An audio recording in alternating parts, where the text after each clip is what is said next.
Hi friends, welcome back to my YouTube channel. ಇದು ಬಂದು ಗುರುವಾರದ vlog. ಗುರುವಾರ ಬೆಳಗ್ಗೆ ಬೇಗ ಎದ್ದು ಪುಟ್ಟದಾಗಿ ಒಂದು ರಂಗೋಲಿ ಬೇಡಣ ಅಂತೇಳಿ ಟ್ರೈ ಮಾಡಿದೆ. ಇದು ಹೊಸ್ದಾಗಿ ಬಿಟ್ಟಿರುವಂತಹ ರಂಗೋಲಿ, ಯಾರು ಬೇಕಾದ್ರೂ ಟ್ರೈ ಮಾಡ್ಬೋದು. ತುಂಬ ಸಿಂಪಲ್ ಆಗಿದೆ. ಇನ್ನು ತಿಂಡಿಗೆ ಅಂತೇಳಿ ಹೆಸರು ಬೇಳೆ, ಸ್ವಲ್ಪ ಅಕ್ಕಿ, ಒಂದು ಹಿಡಿಯಷ್ಟು ಉದ್ದಿನ ಕಾಳನ್ನ ಹುಣಿ ಹಾಕಿರುವಂಥದ್ದು. ಇದು ಇನ್ಸ್ಟೆಂಟ್ ದೋಸೆ. ಸೊ ಬೇರೆ ಥರ ದೋಸೆಗಳು ತಿಂದು ಬೇಜಾರಾಗಿರೋರಿಗೆ ಈ ಒಂದು ಹೆಸರುಬೇಳೆ ದೋಸೆನ ಟ್ರೈ ಮಾಡ್ಬೋದು. ಇದೊಂಥರ ಮಸಾಲೆ ಆಗಿ ಚೆನ್ನಾಗಿರುತ್ತೆ.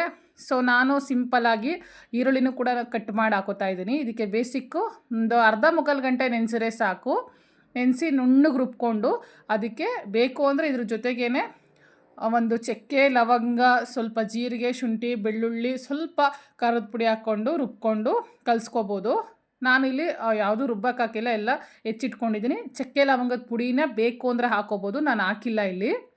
ಶುಂಠಿ ಬೆಳ್ಳುಳ್ಳಿ ಪೇಸ್ಟ್ ಕೂಡ ಅದಷ್ಟೇ, ಅದೆಲ್ಲನೂ ಹಾಕ್ಕೊಂಡ್ರೆ ಮಸಾಲೆ ಆಗಿ ತುಂಬಾ ಚೆನ್ನಾಗಿರುತ್ತೆ. ನಾನು ಇಲ್ಲಿ ಪ್ಲೈನಾಗಿ ಅಷ್ಟು ಮಸಾಲೆ ಏನು ಹಾಕಿಲ್ಲ, ಯಾಕೆಂದರೆ ಸಪ್ರೇಟಾಗಿ ಚಟ್ನಿ ಕೂಡ ರುಬ್ಕೋತಾ ಇದ್ದೀನಿ. ಮಸಾಲೆ ಹಾಕಿದ್ರೆ ಅದಕ್ಕೆ ತುಪ್ಪ ಹಾಕ್ಕೊಂಡು ತಿಂದ್ರೇ ಸಾಕು, ಏನು ಬೇಡ. ಸೊ ನಾನು ಸಪ್ರೇಟಾಗಿ ರುಬ್ಕೊಂಡಿರೋದ್ರಿಂದ ನಾನು ಇದಕ್ಕೆ ಸಿಂಪಲಾಗಿ ಹಾಕಿದ್ದೀನಿ. ಇದಕ್ಕೆ ಸಬ್ಸಿಗೆ ಸೊಪ್ಪು, ಕೊತ್ತಂಬರಿ ಸೊಪ್ಪು, ಈರುಳ್ಳಿ, ಸ್ವಲ್ಪ ಜೀರಿಗೆ ಅಷ್ಟೇ ಹಾಕಿರೋದು, ಏನು ರುಬ್ಬೂ ಇಲ್ಲ. ಸೊ ಹಾಗೇ ಹೆಚ್ಚಿ ಹಾಕಿರುವಂಥದ್ದು. ತುಂಬಾ ಚೆನ್ನಾಗಿ ಬರುತ್ತೆ ದೋಸೆ. ಮಕ್ಳಿಗಂತೂ ತುಂಬಾ ಇಷ್ಟ ಆಗುತ್ತೆ. ಒಂದೇ ಥರ ದೋಸೆ ಮಾಡಿ ತಿನ್ನೋದಕ್ಕಿಂತ ಇದು ಡಿಫ್ರೆಂಟಾಗಿರುತ್ತೆ. ಹೆಸ್ರುಬೇಳೆ ದೋಸೆ ಇದನ್ನೇನು ಇನ್ಸ್ಟೆಂಟಾಗಿ ಮಾಡ್ಬೋದು, ತುಂಬಾ ನೆನೆಸ್ಬೇಕು ಅಂತೇನಿಲ್ಲ. ಸೊ ಹೆಸ್ರುಬೇಳೆ ಅಂತೂ ಬೇಗ ನೆಂದೋಗುತ್ತೆ. ಅಕ್ಕಿ ಸ್ವಲ್ಪ ಚೆನ್ನಾಗಿ ನೆನೆಸ್ಬೇಕು, ಸ್ವಲ್ಪ ಉದ್ದಿನ ಕಾಳು. ಇನ್ನು ನನ್ನ ಮಗಳಿಗೆ ಎಣ್ಣೆಗಿಂತ ಬೆಣ್ಣೆ ಹಾಕಿದ್ರೆ ತಿನ್ನೋದು ಜಾಸ್ತಿ ಅವಳು. ಸೊ ಹಾಗಾಗಿ ಬೆಣ್ಣೆ ಹಾಕಿ ಮಾಡಿಕೊಡ್ತಾಯಿದ್ದೀನಿ. ಇದು ಮಸಾಲೆ ಮಾಡಿದ್ರಂತೂ ಇನ್ನೂ ತುಂಬ ಚೆನ್ನಾಗಿರುತ್ತೆ ತುಪ್ಪದಲ್ಲಿ ತಿನ್ನೋದಕ್ಕೆ. ನಾನು ಮಸಾಲೆ ಯಾವುದು ರುಬ್ಬಿಲ್ಲ. ಸೊ ಮಸಾಲೆ ರುಬ್ಕೊಂಡು ಮಾಡ್ತೀನಿ ಅನ್ನೋರು ಸಬ್ಸಿಗೆ ಸೊಪ್ಪನ್ನ, ಈರುಳ್ಳಿನ ಹೆಚ್ಕೊಂಡು ಚಕ್ಕೆ, ಲವಂಗ, ಶುಂಠಿ, ಬೆಳ್ಳುಳ್ಳಿ ಪೇಸ್ಟು ರುಬ್ಕೊಂಡು ಮಿಕ್ಸ್ ಮಾಡಿಕೊಂಡ್ರೆ ಸಾಕು, ತುಂಬಾ ಚೆನ್ನಾಗಾಗುತ್ತೆ. ಜೊತೆ ಕೊತ್ತಂಬರಿ ಸೊಪ್ಪು ಅಷ್ಟೇ, ಹೆಚ್ಚು ಹಾಕೊಳ್ಳೋದಕ್ಕಿಂತ ರುಬ್ಬಾಕೊಂಡ್ರೆ ಅದು ಕೂಡ ಡಿಫ್ರೆಂಟಾಗಿ ಟೇಸ್ಟ್ ಬರುತ್ತೆ. ಒಂದು ಅರ್ಧ ಈರುಳ್ಳಿ, ಕೊತ್ತಂಬರಿ ಸೊಪ್ಪು, ಚಕ್ಕೆ, ಲವಂಗ, ಸ್ವಲ್ಪ ಖಾರದ ಪುಡಿ ಬೇಡ ಅಂದರೆ ಒಂದು 4 ಹಸಿಮೆಣ್ಸಿಕಾಯಿ ಹಾಕ್ಕೊಂಡು ರುಬ್ಕೊಂಡ್ರು ಕೂಡ ಚೆನ್ನಾಗಿರುತ್ತೆ. ಸೇಮ್ ನೀವು ಒಂದು ಮಸಾಲೆ ವಡೆಗೆ ಏನು ಮಸಾಲೆ ಹಾಕ್ತೀರಾ ಅದೇ ಮಸಾಲೆನ ಈ ಒಂದು ಹೆಸ್ರುಬೇಳೆ ದೋಸೆ ಕೂಡ ಹಾಕ್ಕೊಂಡ್ರು ತುಂಬ ಚೆನ್ನಾಗಿರುತ್ತೆ. ಇನ್ನು ಬಿಸಿ ಬಿಸಿ ದೋಸೆ ಆಯಿತು, ಎಲ್ಲರೂ ತುಂಬ ಇಷ್ಟಪಟ್ಟು ತಿಂದರು. ತುಂಬ ದಿನಗಳಾಗಿತ್ತು ಈ ದೋಸೆ ಮಾಡಿ ನಾನು. ಸರಿ ಅಂತೇಳಿ ನಾನು ಆಫೀಸಿಗೆ ಬಂದೆ. ಆಫೀಸಲ್ಲಿ ಇವತ್ತು ಟ್ರೈನಿಂಗ್ ಕ್ಲಾಸಸ್ ನಡೀತಾ ಇತ್ತು. ಸರಿ ಅಂತೇಳಿ ಎಲ್ಲರನ್ನೂ ಮಾತಾಡಿಸ್ಕೊಂಡು ಕೆಳಗಡೆ ಬಂದೆ. ತುಂಬ ದಿನ ಆಗಿತ್ತು ಪಿಜ್ಜಾ ತಿನ್ನೋಣ ಅಂತೇಳಿ. ಇದು ಹೊಸದಾಗಿ ಬಂದಿರೋ ಚೀಸ್ ಬಸ್ಟ್ ಅಂತೇಳಿ. ಸೊ ಅದರಲ್ಲೂ ನಾನು ಕಾರ್ನ ಚೂಸ್ ಮಾಡಿಕೊಂಡೆ, ಚೀಸ್ ಕಾರ್ನು. ಸೊ ನನಗೆ ಜಾಸ್ತಿ ಇಷ್ಟ ಕಾರ್ನೇ. ಪಿಜ್ಜಾ ತಿನ್ನಿಸ್ಬೇಕಾದ್ರೆ ನನಗೆ ಜಾಸ್ತಿ ಸಾಸು ಪ್ಲಸ್ ಆರಿಗೇನ್ ಇದ್ರೇ ಚೆಂದ. ಸೊ ಹಾಗಾಗಿ ಒಳ್ಳೆ ಪಿಜ್ಜಾ ಆಯಿತು. ಅದಾದಮೇಲೆ ಇನ್ನು ಮಧ್ಯಾಹ್ನ ಊಟಕ್ಕೆ ಪಿಜ್ಜಾ ತಿಂದಿರೋದ್ರಿಂದ ಬರೀ ಸ್ವಲ್ಪ ಮುದ್ದೆ, ಮೊಳಕೆ ಕಾಳು ಸಾರು, ಉಪ್ಸಾರು ತಿಂದೆ, ಏನೂ ತಿನ್ನಲಿಲ್ಲ. ಇನ್ನು ಪೂರ್ತಿ ಎಲ್ಲರೂ ಹೂ ಬೇಕು ಅಂತ ಕೇಳಿದ್ರು, ಹಾಗಾಗಿ ಮಾರ್ಕೆಟಿಗೆ ಬಂದೆ. ಮಾರ್ಕೆಟಲ್ಲಂತೂ ಹಾರಗಳಂತೂ ತುಂಬಾ ಚೆನ್ನಾಗಿ ಮಾಡಾಕ್ತಾಯಿದ್ದಾರೆ. ಒಂದೇ ಥರದ ಹಾರ ತುಂಬ ಇತ್ತು. ಮೋಸ್ಟ್ಲಿ ಇದು ದೇವ್ರಿಗಿರ್ಬೋದು, ಯಾಕೆಂದರೆ ಇವಾಗ ಅಯ್ಯಪ್ಪ ಸೀಸನ್ನು. ಸೊ ಅಯ್ಯಪ್ಪ ಸ್ವಾಮಿಗೆ ಹೋಗೋರು ತುಂಬ ಜನ ಈ ಹಾರನೇ ತೊಗೋತಾರೆ.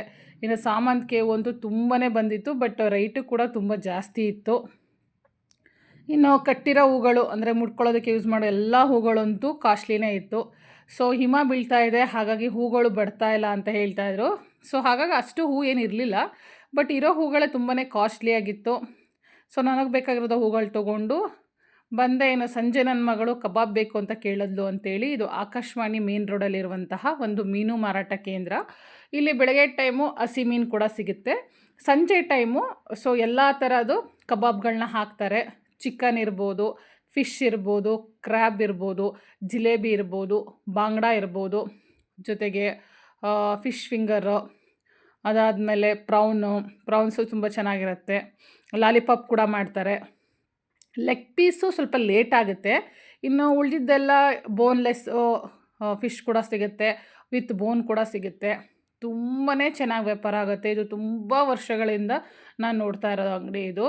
ಇಲ್ಲಿ ಹಸಿ ಮೀನು ಎಷ್ಟು ಹೋಗುತ್ತೆ ಏನೋ ಅದು ಗೊತ್ತಿಲ್ಲ, ಬಟ್ ಈ ಥರ ಕಬಾಬ್ ಅಂತೂ ತುಂಬಾ ಜಾಸ್ತಿ ಹೋಗುತ್ತೆ. ಅದರಲ್ಲೂ ಈಗಂತೂ ಕಾರ್ತಿಕ್ ಮಾಸ, ಹೊರಗಡೆ ತಿನ್ನೋರೇ ಜಾಸ್ತಿ. ತುಂಬಾ ಇಷ್ಟಪಟ್ಟು ಇಲ್ಲಿ ಬಂದು ಕ್ಯೂವಲ್ಲಿ ನಿಂತ್ಕೊಂಡು ಇಲ್ಲೇ ತಿನ್ಕೊಂಡು ಹೋಗ್ತಾರೆ. ಕೆಲವರು ಪಾರ್ಸಲ್ ತೊಗೊಂಡು ಹೋಗ್ತಾರೆ. ಸೊ ಎಲ್ಲ ಥರ ಫಿಶ್ಶು ತುಂಬ ಫ್ರೆಶ್ಶಾಗಿ ಮಾಡ್ತಾರೆ, ತುಂಬಾ ಚೆನ್ನಾಗಿರುತ್ತೆ. ನನಗಂತೂ ಇಲ್ಲಿ ಫಿಶ್ಶು ತುಂಬಾ ಇಷ್ಟ. ಇನ್ನು ನನ್ನ ಮಗಳಿಗೆ ತುಂಬ ಇಷ್ಟ ಆಗೋದು ಚಿಕನ್ ಕಬಾಬು, ಜೊತೆಗೆ ಬೋನ್ಲೆಸ್ ಫಿಶ್ಶು, ನನಗೆ ಫಿಶ್ ತುಂಬ ಇಷ್ಟ, ಅದರಲ್ಲೂ ಪ್ರಾನ್ಸ್ ಅಂತೂ ತುಂಬಾ ಇಷ್ಟ. ಬಟ್ ಇವತ್ತು ಅವಳಿಗೋಸ್ಕರ ಅಂತೇಳಿ ಬೋನ್ಲೆಸ್ ಫಿಶ್ ತೊಗೊಂಡೆ, ಪ್ಲಸ್ ಅದ್ರ ಜೊತೆಗೆ ಚಿಕನ್ ಕಬಾಬ್ ತೊಗೊಂಡೆ. ಎರಡೂ ಫ್ರೆಶ್ಶಾಗಿ ಜ್ಯೂಸಿಯಾಗಿ ಚೆನ್ನಾಗಿ ಬೇಯಿಸಿದ್ರು, ತುಂಬಾ ಚೆನ್ನಾಗಿತ್ತು. ಇನ್ನು ಇದನ್ನು ತಿಂದಮೇಲೆ ಇನ್ನು ಮೇನ್ ಊಟ ಏನು ಬೇಡ ಅಂತ ಅಂದ್ಲು. ಸೊ ಹಾಗಾಗಿ ಫ್ರೆಂಡ್ ಮನೆಯಿಂದ ಪುಳಿಯೋಗರೆ ಕೊಟ್ಟಿದ್ದರು, ಅದ್ರ ಜೊತೆಗೆ ಮಸಾಲೆ ಹಾಕಿ ಮೊಸರನ್ನ ಕೂಡ ಕೊಟ್ಟಿದ್ದರು. ಎರಡೂ ಬಹಳ ಚೆನ್ನಾಗಿತ್ತು. ಸೊ ನನಗೂ ಅಷ್ಟು ಊಟ ಬೇಕಾಗಿರಲಿಲ್ಲ, ಅವಳಿಗೂ ಬೇಕಾಗಿರಲಿಲ್ಲ. ಸೊ ಎಷ್ಟು ಬಾಕ್ಸಲ್ಲಿ ಕೊಟ್ಟಿದ್ರು ಇಬ್ಬರು ಅದನ್ನೇ ಅರ್ಧ ತಿಂದ್ವಿ. ಸೊ ಅಲ್ಲಿಗೆ ಇಬ್ಬರು ಊಟನೂ ಮುಗೀತು.